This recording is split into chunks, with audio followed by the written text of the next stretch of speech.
our subject today is natural rearing.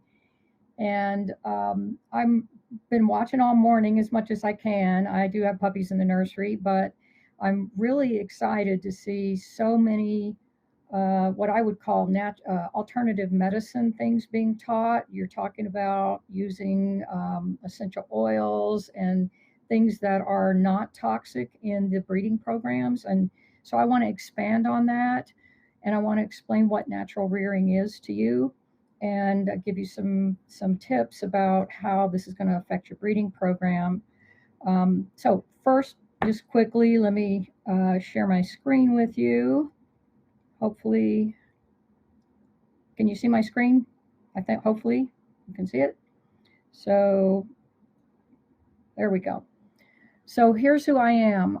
I consider myself an oldie but a goodie. I started breeding in 1973, and my first litter was born from a bitch that ran through the living room screaming. I didn't even know that I needed to have a place for her to have puppies.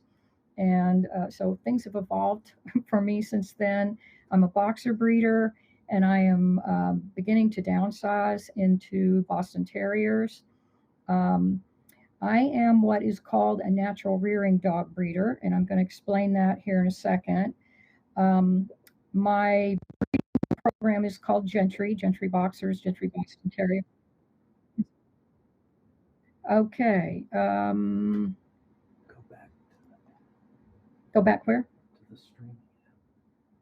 To the what? Okay. Oh, wait, here we go. Uh, Present. There we go. Okay. Share my screen. Sorry about that.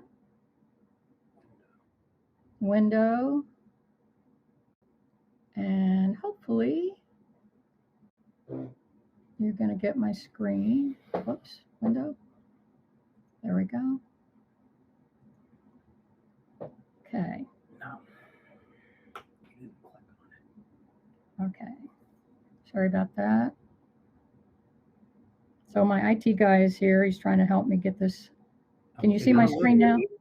We can. Can you go into the present mode, and that way we can see it a little bigger? Okay. Present mode. And then go here. Okay. Thank you. How's that? Perfect. All right. Thank you. Okay. So you didn't miss really anything on these screens. Okay, now I can't get my screens to actually go forward.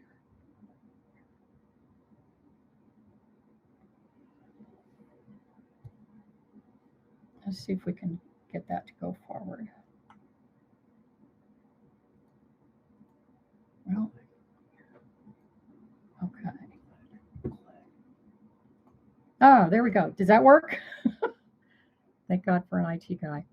All right. So anyway, that's who I am. I am trained in, I have a degree in animal science, reproductive physiology. I have a lot of education in animal naturopathy and alternative medicine.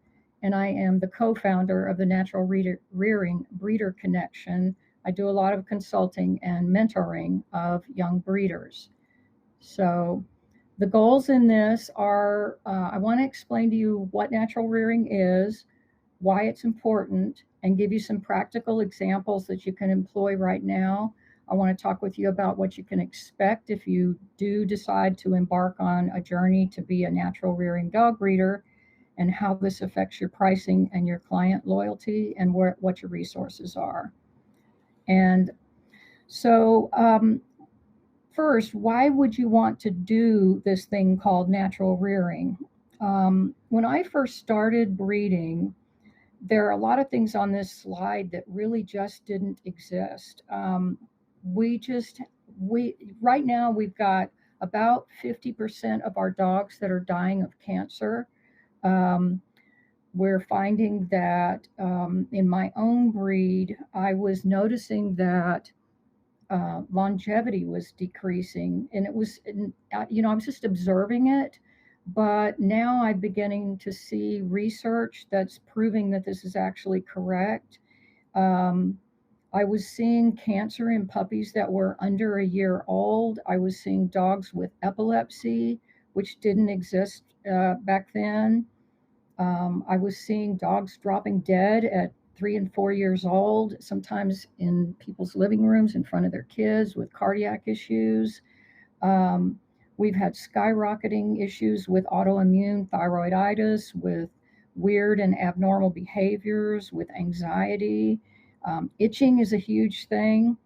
And, anybody that went through vet school back when I was starting to breed had never even heard of diabetes in dogs. And now it's very, very common. We're seeing fertility issues and we're seeing adverse reactions to injectable vaccines and to big pharmaceuticals. So that's because we do live in a very toxic world. And in 1970, most people expected dogs to live to be around 16, 17, 18 years old. If you talk to veterinarians who were practicing in those times, they'll all tell you that that was the norm. And in today's world, depending on which breed you're breeding, obviously we know that the smaller breeds live longer, but the larger breeds don't tend to live as long. But this is an average. Most people expect dogs to live to be around 9 to 11 years old. So what we do know is from research is that this trend is real. And there was a long-term study done by the UK Kennel Club that showed what I was seeing all around me to be true, that there is not a single breed that's living longer due to all of the advancements in medicine and kibble research. And in fact, they're all living much shorter lives. And in my own breed, for example, we're losing approximately 1.5 years in every 10 of longevity. So my breed of boxers was living on average 11.3 years in the year of 2004. And by 2014, the average lifespan was then about 10. And that was an 11% drop in median longevity in just 10 years for all the breeds that they studied. And again, I think this is because we're living in a pretty toxic world at this point. And I would bet that this is still the trend based on all my own observations and research. So let me explain a little bit about natural rearing. It really does parallel what most people do as ethical breeders. We're all hopefully breeding with care and attention to preservation of the breeds, and you hope that every generation is better than your current generation. We're researching health and temperament and conformation, and we're doing genetic testing. We're testing our dogs in either conformation or work trials or as service dogs. We're doing puppy culture and ENS. We're in many cases registering those dogs. Um, but the components to natural rearing kind of lean towards looking at Mother Nature as your medicine chest rather than looking at big pharma as your medicine chest. So knowing that food is your medicine, and I've heard people talking a fair amount about feeding raw diet in here. A true natural rearing breeder, at least a credentialed one, is going to be feeding a whole food, natural raw diet, such as a genetically genome-based diet or BARF or SARF, or what's called an 80-10-10, 80% muscle meat, 10% bone, 10% organ, raw meat diet. In addition, we don't use chemical products that do harm.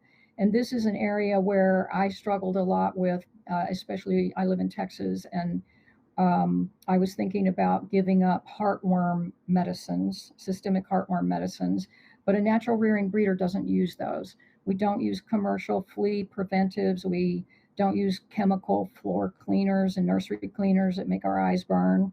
We don't use synthetic air fresheners. We don't use pesticides and insecticides. And I did have a hard time giving up the heartworm meds because I was just scared. But last week I was in my repro vet's office and there was a dog, a Frenchie, next to me in the waiting room who was having seizures, and he had just been given his dose of Simparca.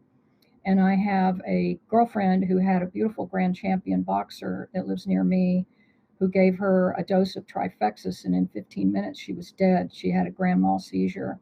And these things are not uncommon. So they're good things to learn alternatives to. And also, I think a lot of us know that there are documented adverse reactions to injectable vaccines, and there are ways to protect puppies from vaccination, or excuse me, from puppy diseases like parvo and distemper and all those, coronavirus and so forth, without those injections. So the only injections that a natural rearing breeder does for immunity would be those required by law. That would be rabies, and many of us actually don't do that. So I want to talk with you about why this matters as your breeding program progresses. So, as a breeder, the decisions that you're making when you decide to use chemicals or prescription drugs or so forth, what diet to feed, they actually affect 3 generations. So what you're looking at here is a diagram of the fact that when a female dog is pregnant, the care that she's receiving directly impacts 3 different generations. The mother dog, her puppies, and the developing eggs inside of any female puppies that she's carrying are all affected. So females develop all the eggs they'll ever shed in their lifetime while they're still a fetus in the womb. And if the fetus in the diagram below goes on to have her own puppies, consider that any resulting female puppies that she has would have eggs inside them when they were in the womb. So when you understand that things like environmental toxins and nutrition and vaccinations and pesticides and insecticides and so forth might affect the mother, they're also affecting the puppies that will be in her womb as well as the next generation beyond her. So as a breeder, long term, I've had to be very conscious that I'm working with 3 generations at a time, and I can affect her gene expression through a process that's called epigenetics. And what that means is that these kind of toxins, they don't actually change the DNA sequence in the dog, but they can affect how a gene is expressed. So they can turn on or turn off how a gene is expressed. So toxic chemicals can actually affect how often and how badly a dog that, let's say, a boxer who might be prone to cardiomyopathy, for example, how often they might express that. So, and those things can be inherited from generation to generation in a good way and in a bad way. So, I wanted to give you a few examples of things that we do as natural rearing dog breeders. You heard Dr. Rourke talk about essential oils, so I won't get into that very much. Just make sure that you're using medical grade, biologically active, not over the counter essential oils, which are perfumes. But one thing I don't think I've heard anybody talking about so far is homeopathics, and also making sure that you're using non-toxic cleaners and purifiers in your nursery. So we're just going to hit on some highlights here. A lot of people confuse the word holistic with homeopathic, and those are 2 completely different things.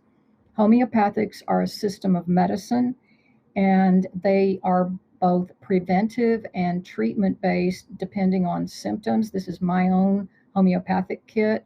It's got 100 remedies in it. There are actually thousands available out there. What I like about homeopathics is that they are, by and large, incredibly safe in a breeding situation with pregnant moms, lactating moms, and they're very inexpensive, and they can be incredibly effective when used right.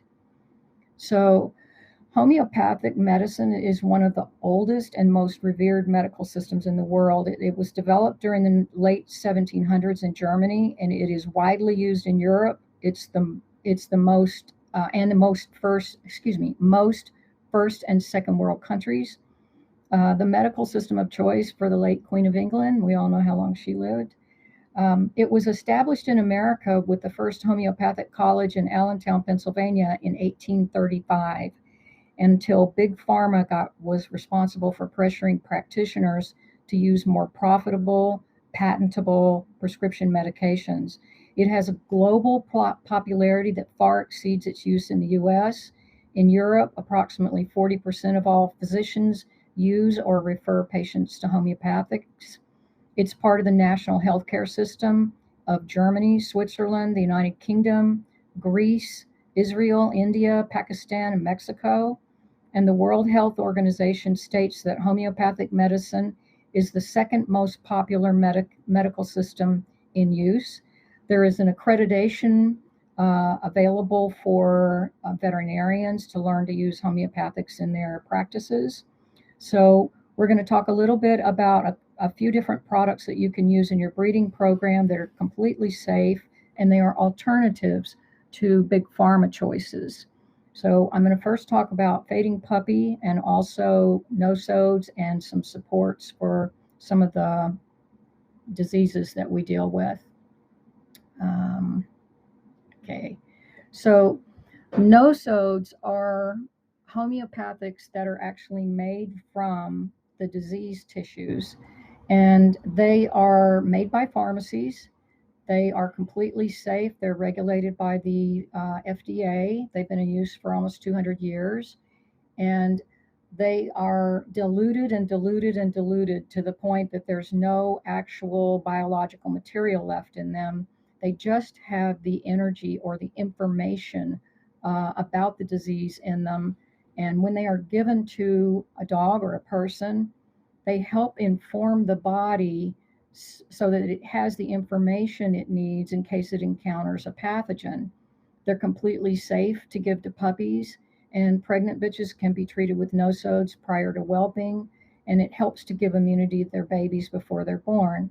Um, Nosodes are very often used for parvo and distemper. They don't work exactly the same way as a vaccination does because they don't raise a blood serum titer. You heard, I think it was Heather talking about that earlier.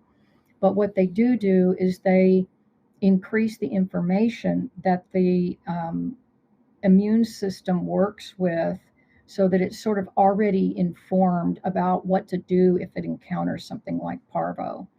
And so let's see, here we go.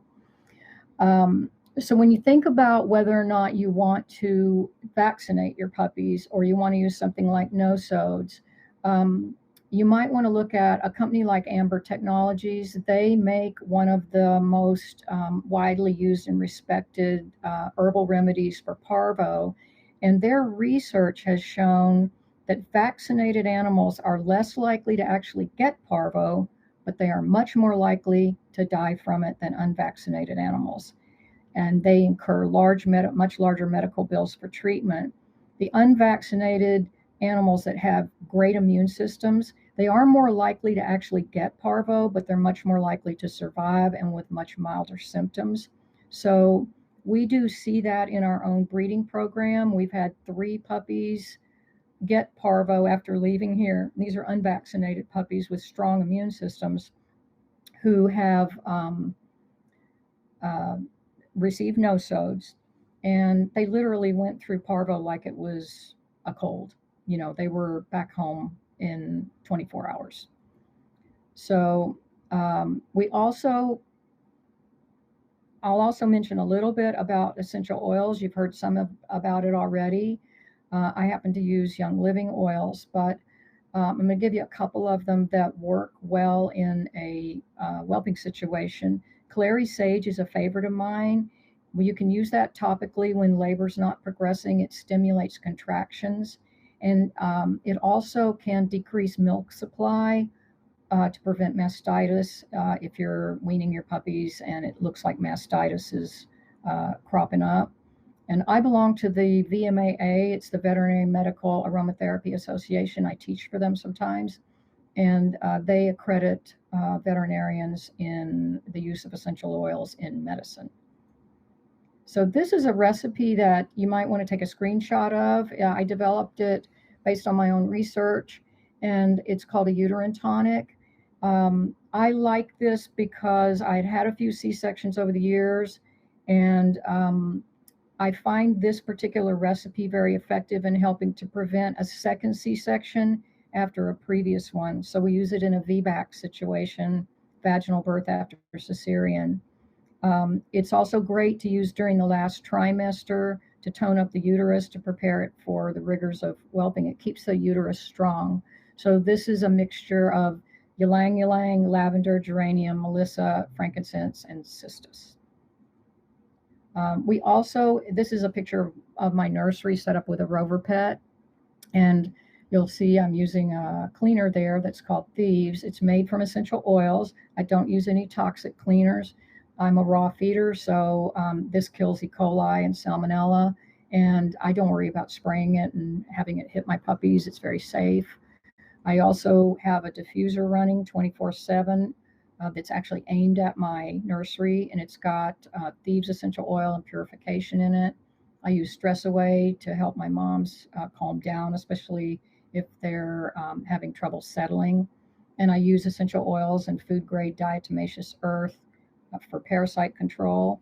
And I use a product called Mendwell for if you have a breed that has to be docked or dew claws removed. Essential oils and homeopathics can be great for mitigating the pain and the helping with wound care. So one of the things that you can expect if you do become a natural rearing dog breeder, or if you start on this path, is you can expect your puppies to have better vitality, lower vet bills, and increased longevity. The people that have gone before me as natural rearing breeders, I've been in natural rearing for I guess maybe 15 years now, are reporting about double the lifespans of their respective breeds. And the people that end up finding me usually have lost dogs at a young age, or they've dealt with huge vet bills. I had a dog that had vaccinosis. She had a reaction to a rabies shot, and it cost me probably $20,000 to mitigate the damage that was done. So when they find you and they realize what you're doing, you really do have a customer for life. And because these breeding programs are a little bit more expensive, they do expect to pay more for them. I can remember when I had my first naturally reared litter, I literally had somebody that came to pick up their puppy and handed me a blank check. And she said, anything up to $10,000 was absolutely fine. We were selling our puppies for $2,000 at the time, so that kind of blew me away. So these are some examples of dogs that were naturally reared. I know this dog named Baron. He is a boxer who lived to be 18 and a half, with our average lifespan now being around 10. Um, the pit bull in the middle was 22. She lived in Texas. And you may have been seeing Bobby on the internet here lately. Bobby just died. He's a Portuguese farm dog. He's naturally reared at the age of 31 years and 163 days. And he broke the Guinness Book of World Records. So this is my banner for my breeding program. I've really had to speed through this. I'm a little bit over my time, so I want to end this. But this catches a lot of people's attention because I am working very hard to keep toxins out of these puppies' bodies. And when my clients know this, they are loyal and they are willing to come back. They want their dogs to live a long time and they're willing to pay for them. And I do take a lot of flack sometimes. I get resistance from my friends and other breeders when I want to share what I know to be true. This is one of my favorite things that's on my wall to remind me to stay this course and help those people one dog at a time. We do have a giveaway going on. This is a homeopathic fading puppy remedy kit, solution kit, recovery kit that we sell in the dog breeder store. My store is one of the few out there that caters to breeders who are not only traditional, but also interested in alternative medicine techniques. So this is available. It comes with a book that I've written that does a deep dive on what causes fading puppy and what you can do about it. So that's available in the giveaway. You can take a screenshot of this. This is one of many, many, many references on natural rearing. There's another screenshot. You might want to read a book called The Forever Dog, which has some wonderful information in it. And these are the places where you can learn more about natural rearing. Please take a screenshot of this. And there, you can even become an animal naturopath. There's a couple of schools that offer credentials in that. And this is my contact information. Please, I have a Facebook page, I have websites, I have educational videos on the YouTube channel called the Dog Breeder Channel. I have, Instagram. I just started up Instagram, and we have a referral site for natural rearing breeders called the Natural Rearing Breeder Connection, where we will hook you up with people who are looking for breeders like you. Thank you. Thank you, Paula, for joining us. I know I can tell you from the comments in Zoom that you have a lot of people really interested in this. A lot of people had never been exposed to some of this stuff. So thank you so much for coming onto our summit and explaining. I did post the link again in the comments for how to get to the gift page, which has the giveaway. And then you can follow Paula at all those different places. So thank you again, Paula, for joining us. My pleasure. Information.